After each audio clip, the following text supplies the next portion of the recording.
স্টুডেন্টরা তোমরা দেখতে পাচ্ছ আমার যে একটা যশোর 2017 সাল আমি এখানে ইন্ট্রোডিউস করতে যাচ্ছি। তোমরা অবগত আছো এখানে 2, 4, 6, 8, 10টা ওয়ার্ড থাকবে, 10টি ভার্ব থাকবে।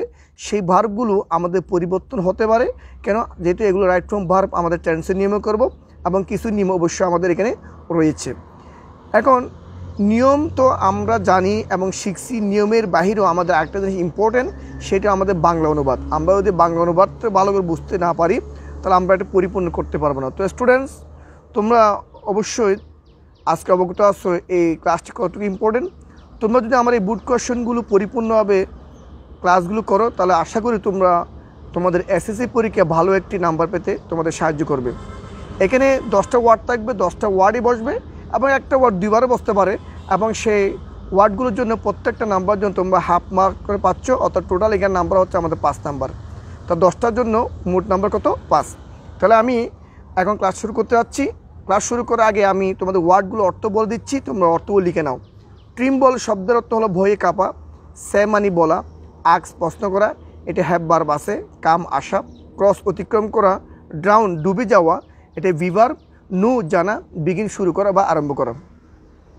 এখন দেখো আমি তোমাদেরকে অর্থটা বলার চেষ্টা করতেছি। ওয়ান ডে একদিন অ্যাসকলা একজন ব্যক্তি আর রিভার উইথ এ বুট, নৌকা দিয়ে কোনো এক সময় একজন জ্ঞানী ব্যক্তি কি নদী পার হচ্ছিলেন।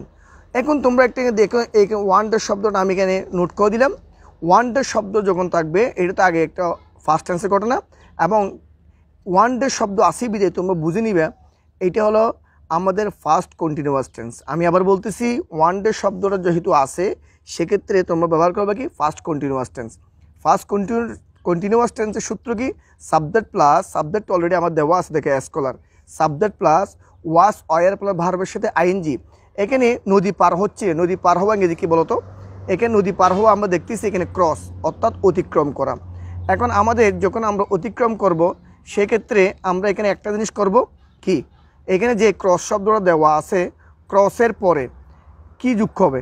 যেহেতু ওয়ান ডে দেওয়া আছে স্কলার সাবজেক্টের পরে আমরা একটি বিভার বসাবো, বিভারটা হবে ওয়াস। কেন? এটা ফার্স্ট টেন্স, সেই জন্য ওয়াস ভার্বের সাথে আইন যুক্ত করবো, তাহলে ওয়াস ক্রসিং। আমরা এখানে লিখবো কি was crossing, CROSSING, was crossing. তাহলে তোমরা বুঝে গেছো আমাদের one day scholar was crossing river with a boat, নৌকা দিয়ে কোনো এক সময় জ্ঞানী ব্যক্তি নদী পার হচ্ছিলেন। এটা আশা করি তোমাদের ক্লিয়ার।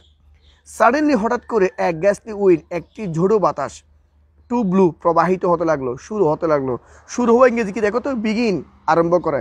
এখানে সাডেনলি হঠাৎ করে, এটা কোন টেন্সের ঘটনা? আগের একটা ঘটনা, কোন টেন্সে দেওয়া নেই। যেগুলো টেন্সে দেওয়া আমরা কি আগের অনুসারে আমরা একটা ফার্স্ট টেন্স করবো। সাডেনলি দেওয়া আছে এখানে, এই শব্দটার জন্য আমরা কি ফার্স্ট টেন্স ব্যবহার করবো। তাহলে আমরা কি উইন বিগিনে ফার্স্ট টেন্স কী লিখবো বলতো? বিগিনের ফার্স্ট টেন্স হলো বিজ্ঞান, আমরা এখানে বিজ্ঞান শব্দ লিখবো বি নাম্বারে।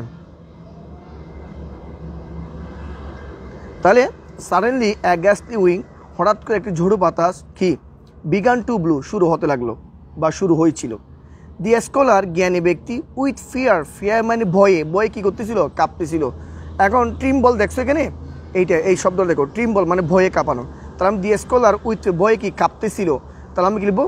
ওয়াজ ট্রিম্বল বা ওয়াজ ট্রিম্বলিং লিখবো। কেন? এটা ফার্স্ট কন্টিনিউয়াস টেন্স করবো, যেহেতু এটা অর্থটা কি বইয়ে কাঁপতেছিল। আমরা তেসিতে ডাল কন্যাস করি কন্টিনিউয়াস টেন্স, সেটা কোন continuous? First continuous tense. So আমরা ওয়াজ ট্রিম্বলিং লিখবো।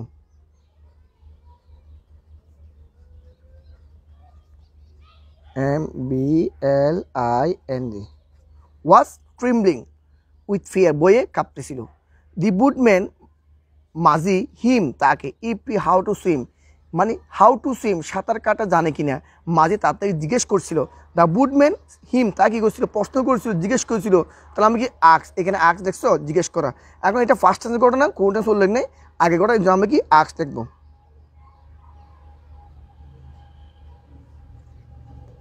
তা দি বুটম্যান আক্স টিম, মাঝে তাকে জিজ্ঞেস করলো ইপি হাউ টু সুইম, সুইম মানে সাঁতার কাটা জানে কিনা। তো জানেন গেছি কি তোমরা কি দেখো, এই নো দেখছো কেন? নো দেওয়া আছে। এখন এটা ফার্স্ট টেন্স ঘটনা, এই জন্য আমরা কি লিখবো? New.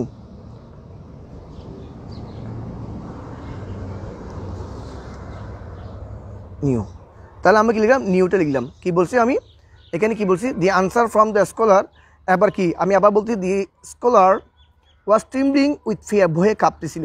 The boatman Majhi asked হিম, তাকে জিজ্ঞেস করলো if he knew how to swim, সাঁতার কাটে জানে কিনা, সে কী করলো জিজ্ঞেস করছিল। দেন তারপর দ্য বোটম্যান এখানে আছে the answer from the scholar negative, মানে জ্ঞানী ব্যক্তি নেগেটিভ উত্তর দিয়েছিল। এটা পরিপূর্ণ সেন্টেন্স, যেখানে দিয়েছিল ফার্স্ট টাইম বোঝাচ্ছে, এখানে বিভার বসাবো, বিভার ফার্স্ট টাইম কি একজন ব্যক্তি ওয়াস হবে, এখানে এফ নাম্বার আবার কী হচ্ছে ওয়াস, তাহলে ওয়াস নেগেটিভ উত্তর দিয়েছিল। দেন তারপর দি বুটম্যান মাঝি ভেরি সুন, খুব শীঘ্রই, ইউ আর গোয়িং টু, মানে আপনি ডুবে যাচ্ছেন, যেটা আপনি সাঁতার কাটতে জানেন না। তার দেন দ্য বুটম্যান, মায় তাকে বললো, বলা গিয়ে কী বলতো সে, এটা ফার্স্ট টেন্স ঘটনা, এর নামে সেড লিখবো।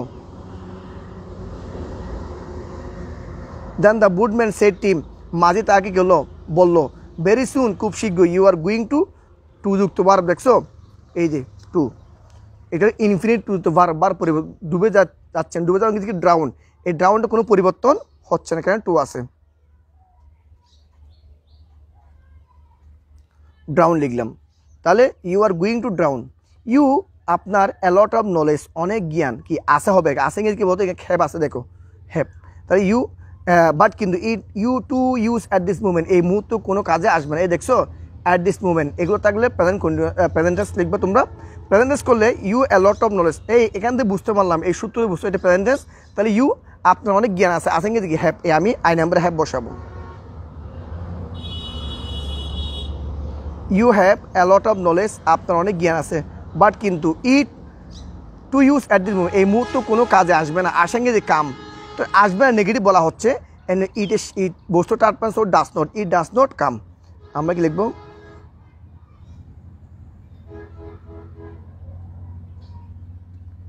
ইট ডাজন্ট, লিখবো আমরা কাম। তাহলে কি বলছি, you have a lot of knowledge, আপনার অনেক জ্ঞান আছে, বাট কিন্তু it does not to use at this moment, এই মুহূর্তে আপনার এই জ্ঞানগুলো কোনো কাজে আসবে না। তো স্টুডেন্টরা তোমরা আশা করি এই যে যশোর 2017 সালে বুট কোয়েশ্চনটা আমি ইন্ট্রোডিউস করছি, যে রুলগুলো আছে আমি নক করে দিছি, এবং এই রুলগুলোর সাথে আমি তোমাদের বাংলা অনুবাদও বোঝার চেষ্টা করছি। তো স্টুডেন্টরা আশা করি তোমরা সবাই ভালোভাবে বুঝছো, যদি বা তোমাদের কারো কোনো প্রবলেম হয় তোমরা আমার কমেন্ট বক্সে গিয়ে লিখতে পারো, ইনশাল্লাহ তোমাদেরকে আমি সেটা সমাধান করার চেষ্টা করব। তো স্টুডেন্টরা আজকে আর না, আজকে তোমাদের আমি আবারও, তোমরা যারা আজকে আমার ক্লাস যুক্ত ছিলে, আমি তোমাদেরকে আমার এক্সপার্ট অল গ্রামার স্কুলের পক্ষ থেকে আন্তরিক শুভেচ্ছা জানিয়ে আমি আজকের মতো তোমাদের কাছ থেকে বিদায় নিচ্ছি। আল্লাহ হাফেজ।